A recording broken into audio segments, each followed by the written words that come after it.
fans.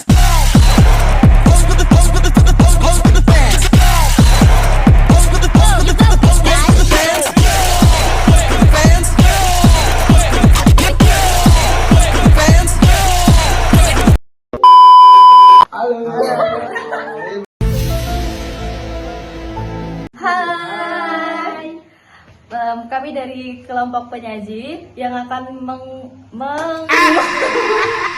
kami dari kelompok penyaji yang akan mendemonstrasikan case method pertemuan 15 mata kuliah analisis kuantitatif. Perkenalkan, nama saya Binta Aulia. Nama saya Dini Meliani. Nama saya Mahmudah. Saya Jafara. Saya Deva Ringaran. Saya Mudariansyah. Nah, kami di sini akan melakukan demonstrasi SPSS yang berjumlah 7 soal. Oke, di mana kami melakukan analisis uji ini, kami melewati rangkaian-rangkaian di mana kami itu berdiskusi untuk menentukan soal tersebut itu bisa dianalisis menggunakan uji yang mana saja. Nanti di slide selanjutnya kami akan melakukan uji sesuai dengan yang kami diskusikan. Baiklah kawan-kawan, di layar ini sudah ditampilkan soal. Di sini kita akan melakukan penyelesaian. Tujuan kita itu untuk mengetahui apakah ada perbedaan pengetahuan antara masyarakat desa A dan desa B setelah melakukan penyuluhan. Maka daripada itu kita akan membandingkan dua kelompok berbeda, yaitu desa A dan desa B. Variabelnya berupa skor pengetahuan numerik dan sampel, di mana sampel tiap kelompoknya berbeda. Maka daripada itu saya melakukan uji yang cocok, yaitu uji menggunakan uji T 2 sampel independen atau juga independen sampel TTS. Sebelum itu kita akan melakukan uji asumsi, yaitu uji normalitas dan uji homogenitas. Sebelum kita akan melakukan uji T. Yang pertama-tama kita buka dulu aplikasi SPSS-nya. Kemudian kita siapkan data dari Excel. Kemudian input data ke SPSS. Nah, kita salin aja dulu teksnya, soalnya. Salin, Ctrl C semuanya data dari data pertama sampai data ke 40. Di aplikasi Excel untuk mempermudah, jadi kita salin aja dulu semuanya. Semua datanya secara bergantian, desa A dulu sampai ke desa B. Salin semuanya sampai data ke 40. Ini secara bergantian ya. Ini desa B disalin dulu.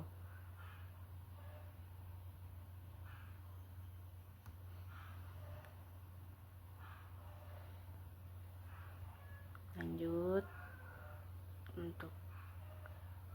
Nah, data ke 40 beralih ke variabel view.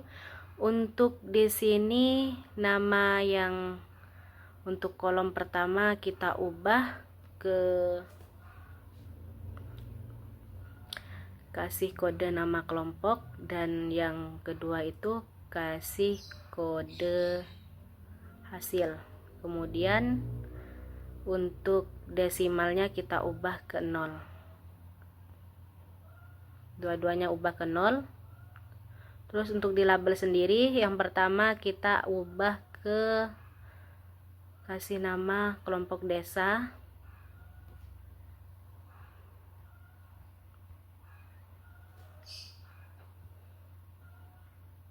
Kemudian yang kolom kedua itu kasih label hasil pengetahuan. Untuk measure itu ganti ke scale, ganti kedua-duanya ke scale.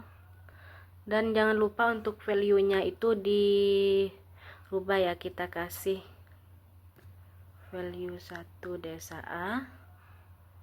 Untuk yang kedua desa B kita kasih label.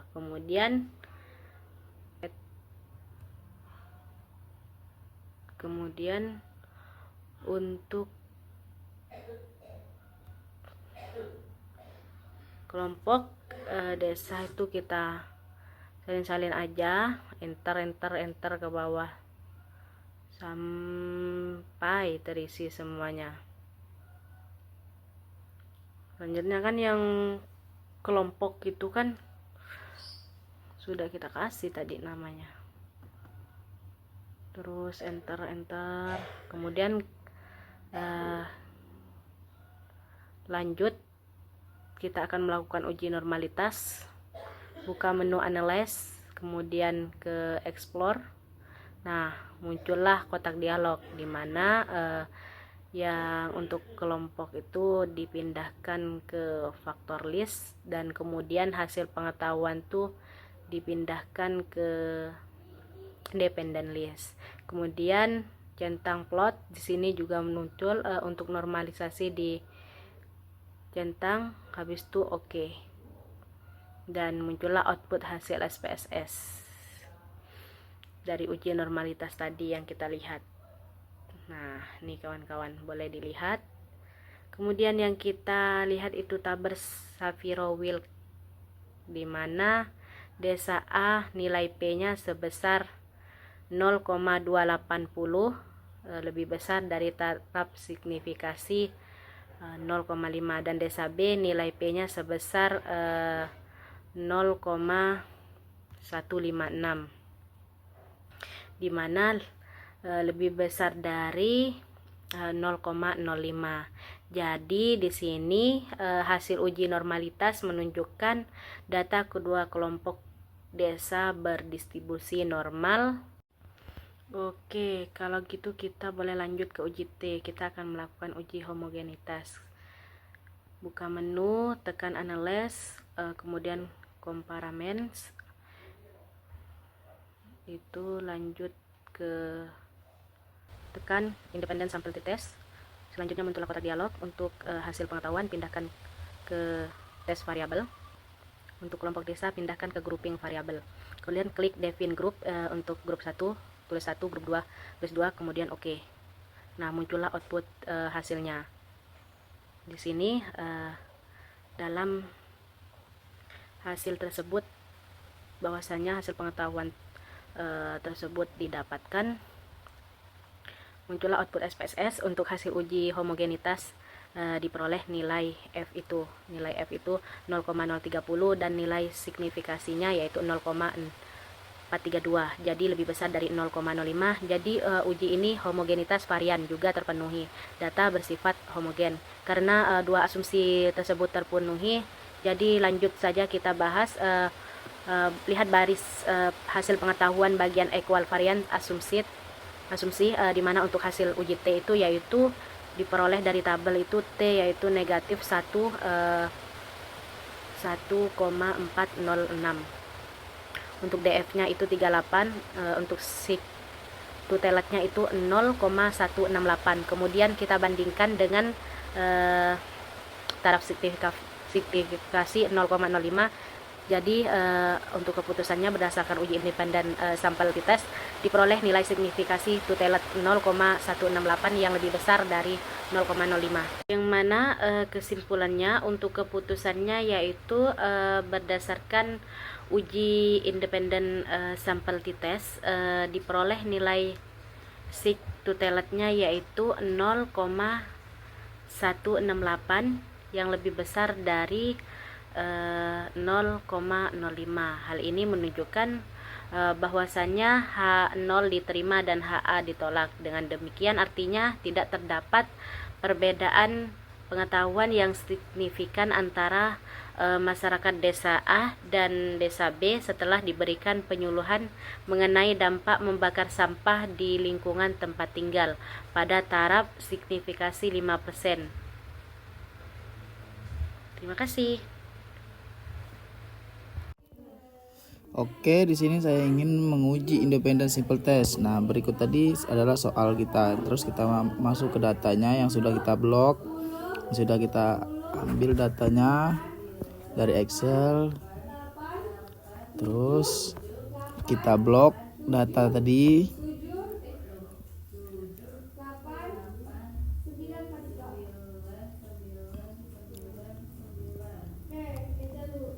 Terus masuk ke SPSS, kita tempel data tadi. Nah, terus masuk ke variabel view. Terus kita ubah namanya. Yang pertama ini kita rubah menjadi jurusan. Terus yang kedua kita rubah menjadi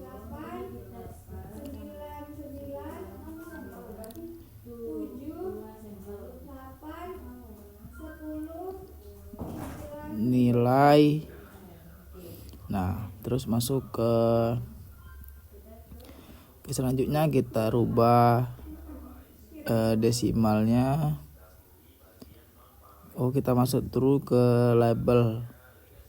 Terus masuk ke label, kita rubah nilai bahasa Inggris. Nah, untuk desimalnya kita 0.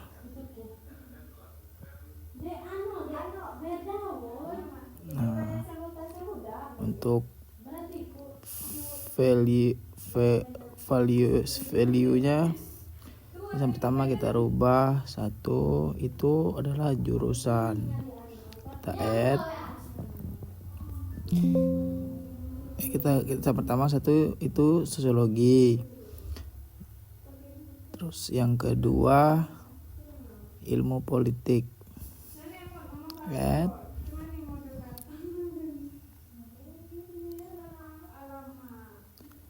Terus oke.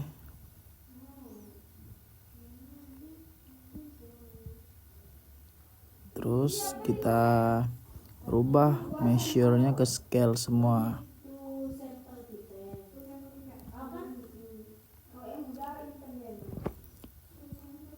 Terus masuk ke data view. Nah, jadi data kita gini. Terus masuk ke analyze. Kita descriptive statistik, kita explore. Terus jurusan itu kita taruh di factor list. Yang nilai bahasa Inggris taruh dependent list. Nah, kita plot dulu, kita centang normality plot with test. Terus kita oke.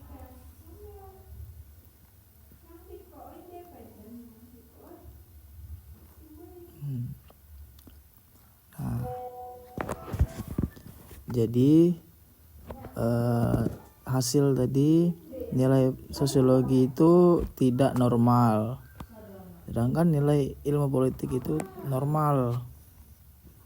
Artinya nilai sosiologi itu kurang dari 50, sedangkan ilmu politik itu lebih dari 0,050.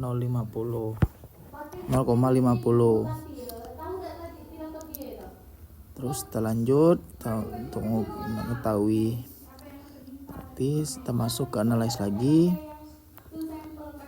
Kita masuk ke analyze,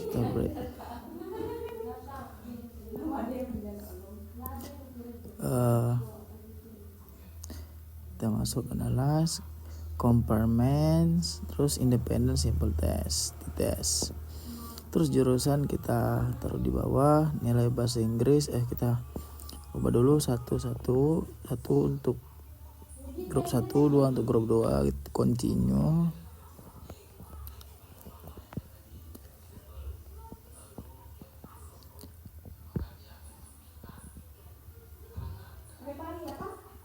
Terus nilai bahasa Inggris taruh di test variable, kita oke. Nah, keluar nilai itu. Nah, di situ udah ketemu sampel independent test. Sebelum kita masuk ke nilai uji independent simple test, alangkah baiknya kita masuk ke kriteria penguji test sample test. Jika nilai significant to tile lebih dari 0,05 itu berkesimpulan ada perbedaan secara signifikan. Sedangkan jika nilai sig to tile kurang dari 0,05 itu berkesimpulan tidak ada perbedaan secara signifikan. Jadi uji homogenitasnya itu tidak terpenuhi, atau dengan kata lain uji homogenitas itu tidak lolos. Nah, begitu. Warahmatullahi wabarakatuh. Perkenalkan, nama saya Binta Aulia. Saya di sini akan melakukan pengujian pada nomor 3. Langsung saja saya akan melakukan pengujiannya. pertama kita masuk ke Excel. Ini datanya sudah saya masukkan, lalu kita salin, kita pindahkan ke SPSS, lalu kita tempel, lalu kita salin data yang keduanya.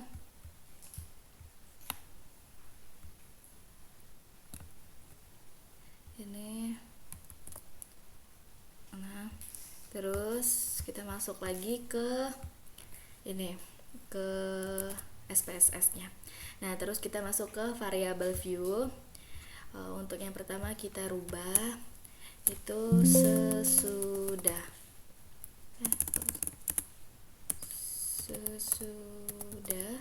terus yang kedua itu sebelum, bentar, kita rubah, ini adalah sebelum sesudah.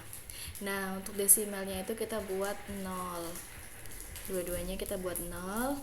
Terus kita masuk ke label itu kita bikin sebelum dipasang AC, dan yang kedua itu sesudah dipasang AC.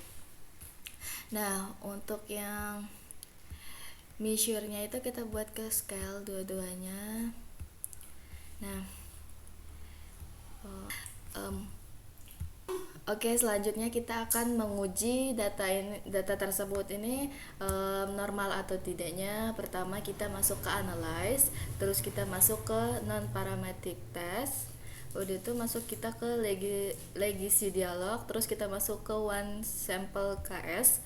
Nah ini untuk menguji normal atau tidaknya data tersebut. Kita masukkan kedua-duanya ke sebelah kiri kanan, lalu kita pencet OK. Nah di sini datanya itu tidak normal ya, jadi kita menggunakan uji. Nah kita masuk ke kriteria pengujian uji normalitas. Jika nilai p-value-nya itu 0,05 kurang dari 0,05 itu berdistribusi tidak normal. Jika p-value-nya lebih dari 0,05 berarti itu berdistribusi secara normal. Nah, bisa kita lihat di sini nilainya itu kalau yang sebelum dipasang AC itu 0,158, sedangkan sesudah dipasang AC itu ada 0,033. Nah, berarti di sini kan salah satunya itu tidak normal, maka kita menggunakan uji Wilcoxon. Oke, karena ini salah satunya tidak normal, maka kita masuk ke data yang tadi. Nih. Nah, kita ke analyze, kita masuk ke non parametric test, terus kita ke legacy dialog, terus kita ke to relative sample. Nah ini untuk menguji Wilcoxon. Nah data sebelum dan sesudahnya kita masuk ke yang variabel 1 untuk sebelum, yang sesudah itu untuk variabel kedua. Lalu Wilcoxonnya itu kita centang, kita pencet OK. Nah, di sini sudah keluar hasilnya. Bisa kita lihat di sini. Hasilnya itu asymmetric. Tilde-nya itu 0,003 yang berarti itu kalau di Wilcoxon. Nah, kriteria pengujian Wilcoxon ini jika nilai asymmetric-nya itu nilai asymmetric to tilde-nya itu kurang dari 0,05 berarti itu ada perbedaan, sedangkan jika nilai asymmetric to tilde-nya itu lebih besar dari 0,05 berarti tidak ada perbedaan secara signifikan. Nah, kita lihat di sini hasil yang kita dapat itu adalah 0,003. itu berarti lebih rendah dari 0,05. Jadi kesimpulannya di sini terdapat perbedaan motivasi belajar mahasiswa sebelum dan sesudah dipasang AC. Itulah penjelasan dari saya, menjelaskan nomor 3. Terima kasih. Perkenalkan, nama saya Binta Aulia. Nama saya Dini Meliani. Di sini kami akan mengerjakan soal nomor 4. Nah, di sini ada soalnya. Nah, di sini saya udah punya datanya. Kita masuk yang ini, saya sudah punya datanya ini. Kita kopikan semuanya.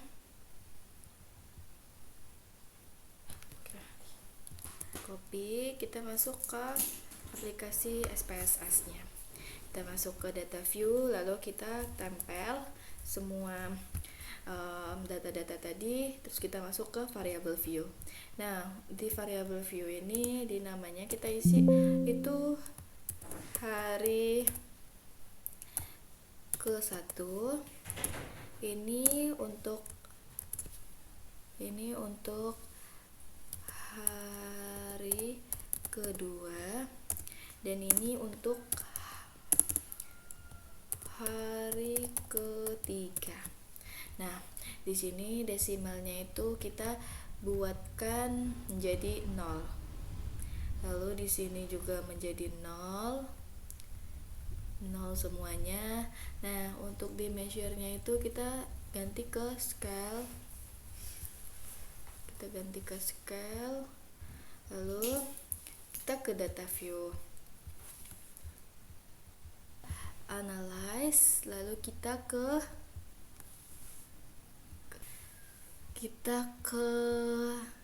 general linear model, lalu ke repeated measures, terus kita ke faktor ini kita ganti namanya ke hari. Nah, ke hari, dan di number of levels ini ada 3, kita ganti ke angka 3. Karena kenapa angka 3? Karena di sini kan dilakukan pelaksanaan pelatihannya selama 3 hari. Kita pencet add, dan di measure name itu kita ganti ke hasil. Nah, add, lalu kita masuk ke define.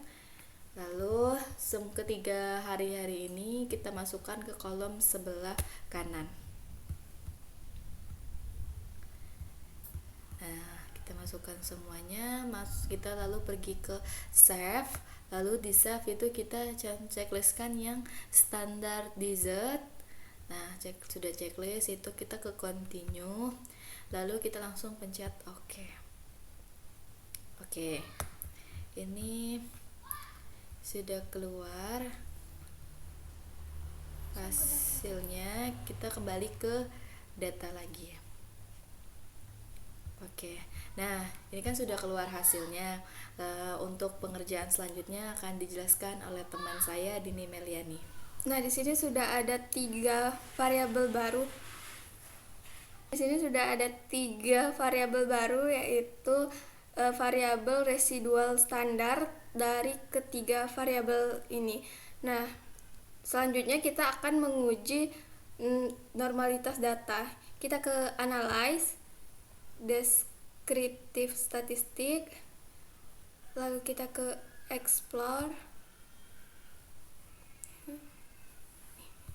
Untuk variabel standar ini kita pindahkan ke dependent. Selanjutnya kita ke plot, kita centang normality plot with test. Nah, kita continue. Habis itu OK. Udah. Mana ini dia?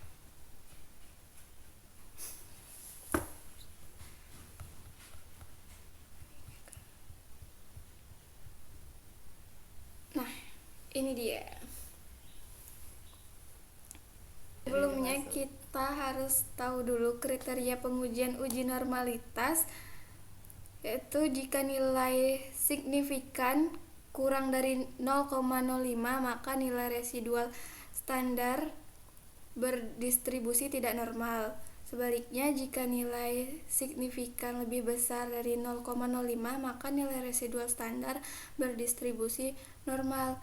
Nah, di sini kita lihat bahwa nilai ketiganya lebih kecil dari 0,05. Maka nilai ini berdistribusi tidak normal. Nah, karena datanya tidak normal, maka kita akan melakukan uji Friedman test. Kita langsung saja ke analyze. Kita ke non-parametric test, legacy dialog, terus ke correlate sample. Nah, untuk variabel harinya ini kita pindahkan,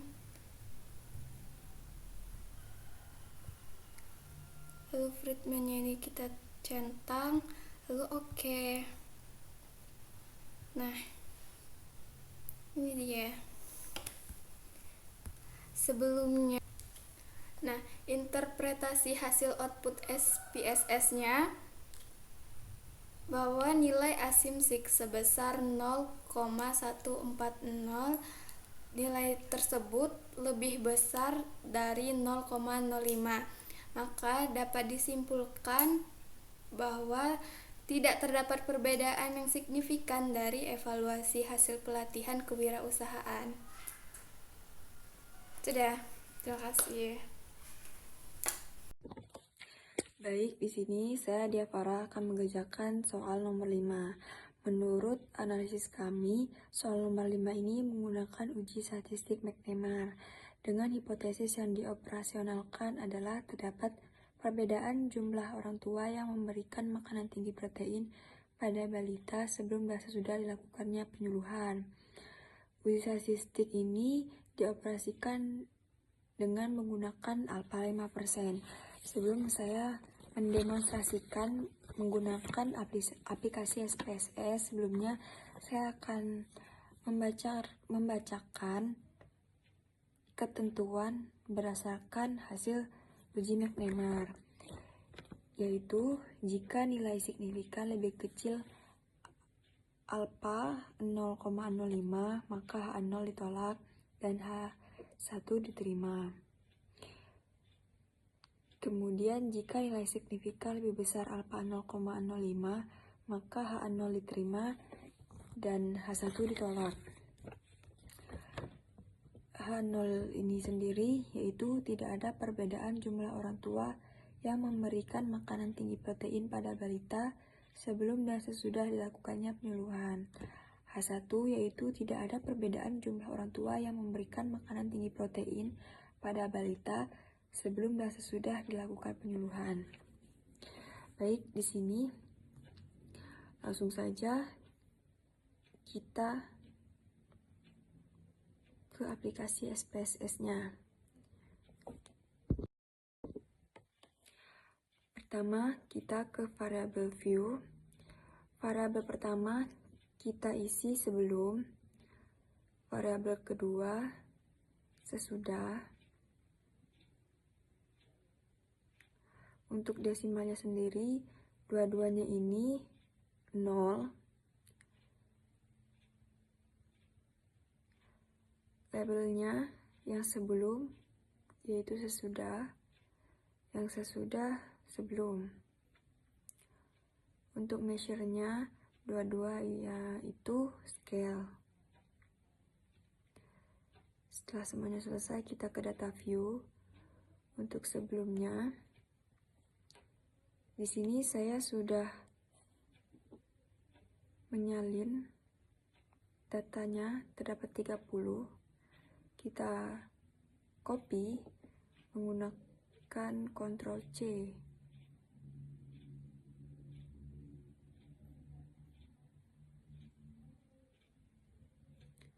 Ctrl C, kemudian kita paste di variabel pertama sebelum, dan yang variabel kedua sesudahnya juga sama. Kita copy juga, Ctrl C,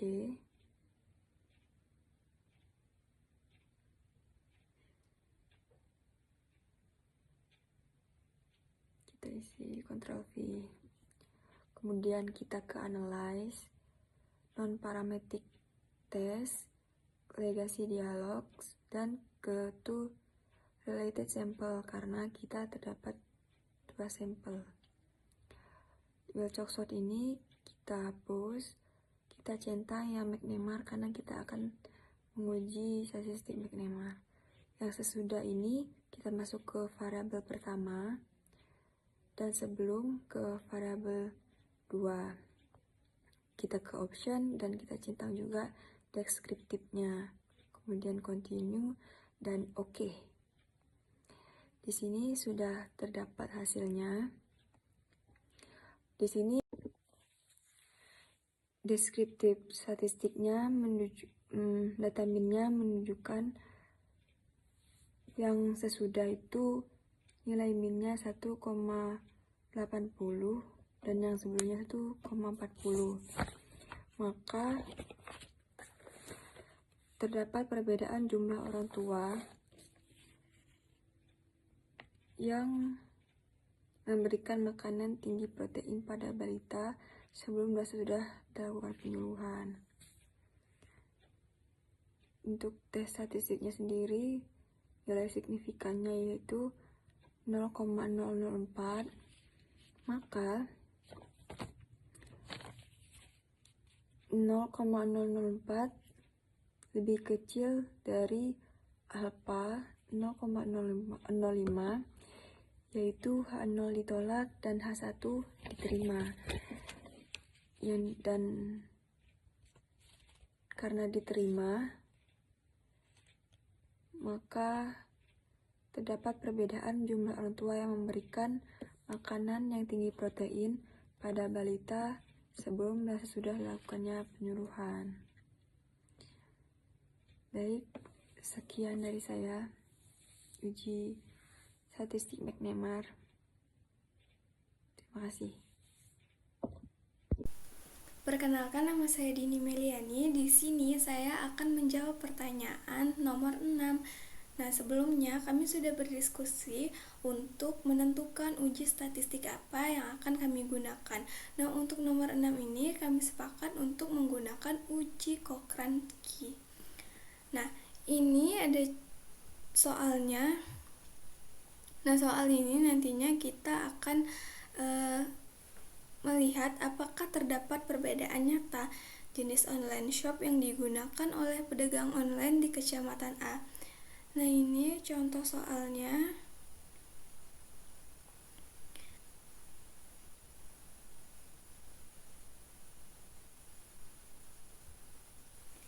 Uji Cochrane-Key ini bertujuan untuk membandingkan 3 kelompok data yang sudah diberi suatu perlakuan atau treatment. Uji ini merupakan pengembangan dari uji McNemar dan juga bagian dari statistik non-parametrik. Skala data yang akan digunakan dalam uji Cochrane-Key ini adalah data nominal. Nah, kita masuk ke Excel. Ini datanya sudah saya pindahkan ke Excel, lalu kita salin semuanya.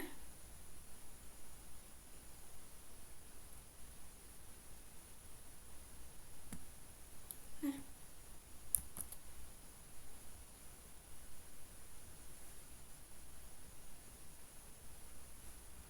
lalu kita tempel di SPSS-nya. Nah,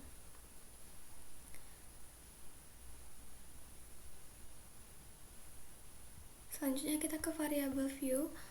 Untuk namanya kita ubah menjadi X1. Yang kedua kita ubah menjadi X2. Dan yang terakhir ada X3. Nah, untuk desimalnya di sini kita nolkan.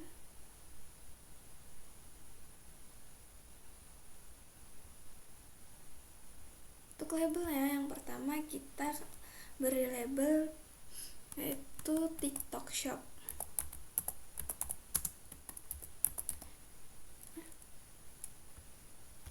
Yang kedua itu Shopee.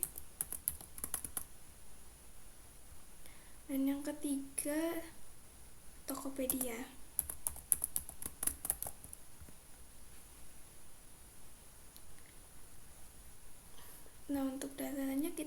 menggunakan data nominal.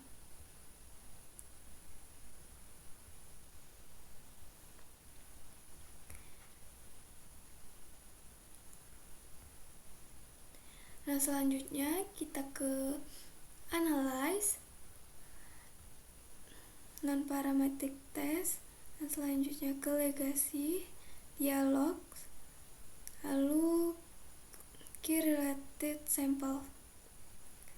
Nah, di sini datanya kita pindahkan semua.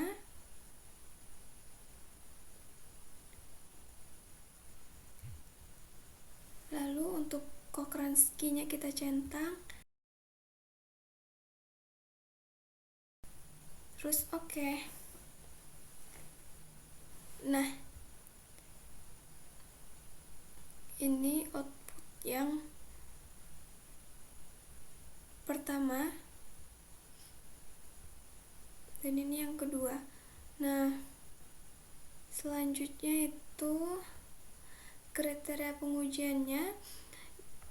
Jika nilai asymmetric atau nilai p-value lebih kecil dari 0,05, maka berkesimpulan ada perbedaan secara signifikan.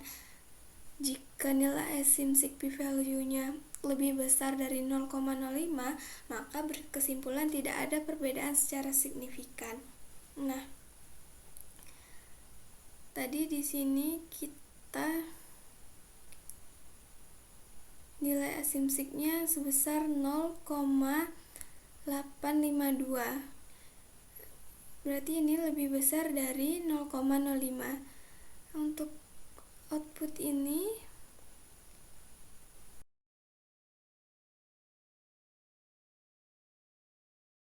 terdapat 13 pedagang online yang menggunakan aplikasi TikTok Shop dan 14 pedagang lainnya tidak menggunakan TikTok Shop.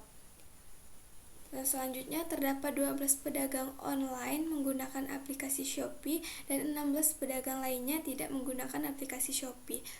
Selanjutnya terdapat 12 pedagang online yang menggunakan aplikasi Tokopedia dan 16 pedagang lainnya tidak menggunakan aplikasi Tokopedia. Nah, untuk penentuan hipotesisnya, H0 ditolak jika nilai p-value-nya lebih kecil dari 0,05. H0 diterima jika nilai p-value-nya lebih besar dari 0,05. Nah, untuk nilai yang kita dapatkan tadi adalah sebesar 0,852, di mana nilai tersebut lebih besar dari 0,05. Jadi H0 diterima. Maka dapat disimpulkan bahwa tidak ada perbedaan secara signifikan, yang artinya tidak terdapat pengaruh terhadap jenis online shop yang digunakan oleh pedagang online di kecamatan A. Sekian penjelasan dari saya. Untuk soal selanjutnya akan dikerjakan oleh teman saya. Oke, assalamualaikum warahmatullahi wabarakatuh. Perkenalkan, nama saya Devari Deren. Di sini saya akan menguji adakah perbedaan yang signifikan antara jumlah suara yang diperoleh oleh 5 calon bupati Kabupaten Bangka.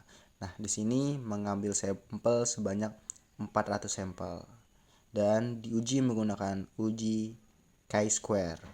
Nah, pertama-tama di sini saya sudah menyiapkan data yang sudah saya salin dalam aplikasi Excel yang selanjutnya nanti akan saya pindahkan ke aplikasi SPSS. Oke, ini mungkin saya akan terlebih dahulu mengeceknya. Nah, ini juga udah saya masukkan ke SPSS-nya.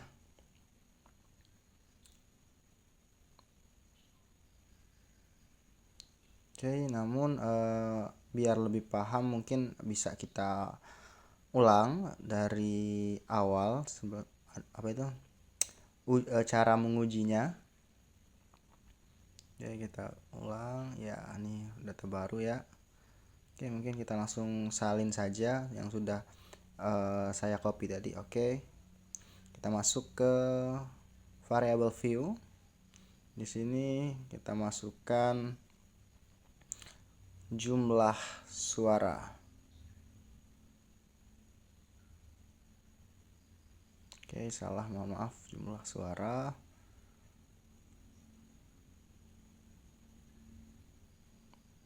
Oke, desimalnya kita rubah menjadi 0.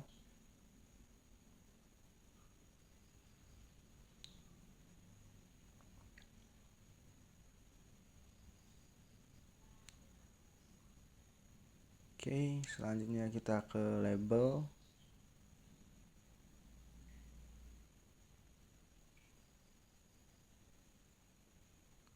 Di label kita tulis nama calon bupati.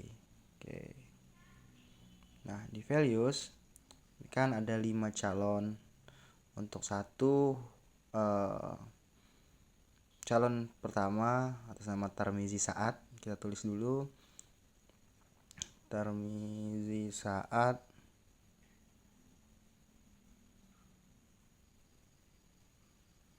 Oke.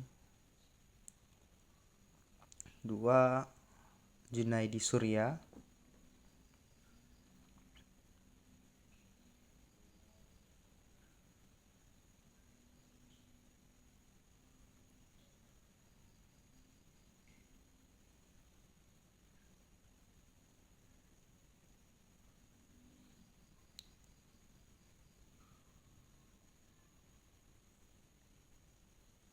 Tiga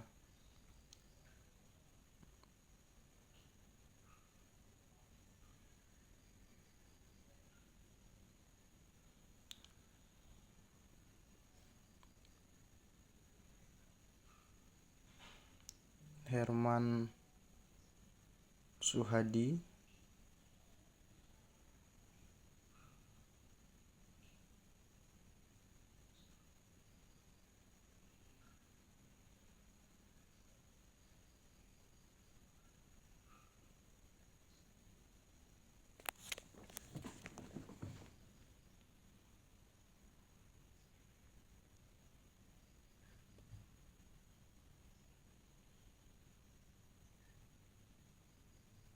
Kita tambahkan oke. Kita rubah dalam bentuk nominal.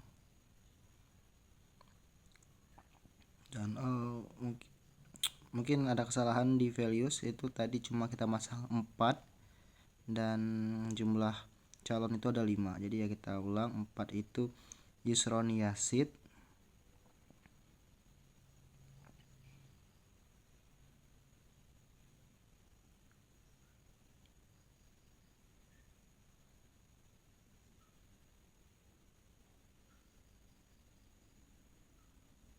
Oke, tambahkan 5 Mulkan.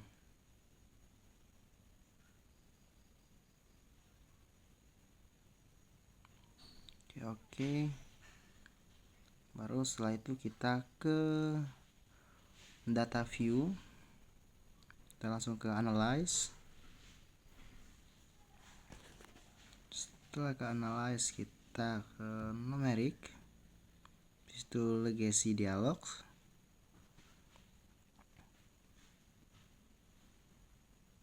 Kita pindahkan semua ke variabel tersebut. Dan oke, inilah hasilnya.